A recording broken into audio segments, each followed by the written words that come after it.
Welcome to information hub. Bangla শিক্ষা SMS portal থেকে bulk marksheet print আউটের অপশন দিল, অর্থাৎ ক্লাস ওয়াইজ এবং সেকশন ওয়াইজ সমস্ত মার্কশিট একসাথে প্রিন্ট আউট করা যাবে। কিভাবে ক্লাস ওয়াইজ এবং সেকশন ওয়াইজ মার্কশিট একসাথে প্রিন্ট আউট করবেন বা ডাউনলোড করবেন আজকের ভিডিওতে স্টেপ বাই স্টেপ দেখানো হবে।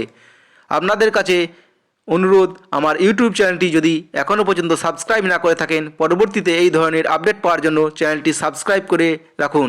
এখন দেখে নেব কিভাবে এই বাল্ক মার্কশিট প্রিন্ট আউট করব।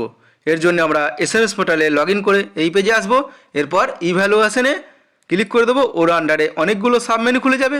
এর মধ্যে থেকে নিচের দিকে যে বাল্ক প্রিন্ট 2023 লেখা থাকবে, ওই বাল্ক প্রিন্ট 2023-এ ক্লিক করে দেবো। এখানে ক্লিক করে দেওয়ার পর এই ধরনের একটি পেজ খুলবে। এখানে একাডেমিক ইয়ারটা 2023 করে নেবেন, তারপর মিডিয়ামটা বেঙ্গলি বা যে মিডিয়ামের জন্য ডাউনলোড করবেন সেই মিডিয়াম করে নেবেন, তারপর ক্লাসটা ড্রপডাউন থেকে সিলেক্ট করে নেবেন, তারপর সেকশনটা ড্রপডাউন থেকে সিলেক্ট করে নেবেন, তারপর সার্চ অপশানে ক্লিক করে দেবেন। সার্চ অপশানে ক্লিক করে দেওয়ার পর এই ধরনের একটি পেজ খুলবে।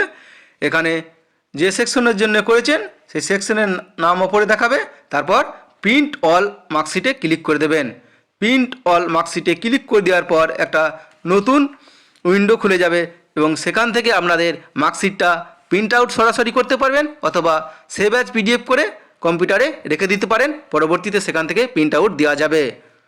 ভিডিওটি বেশি বেশি করে শেয়ার করে সকলকে জানিয়ে দিন, যাতে সকলে বাল্ক মার্কশিট প্রিন্ট আউট করতে পারে এবং বেশি সময় বাঁচাতে পারে।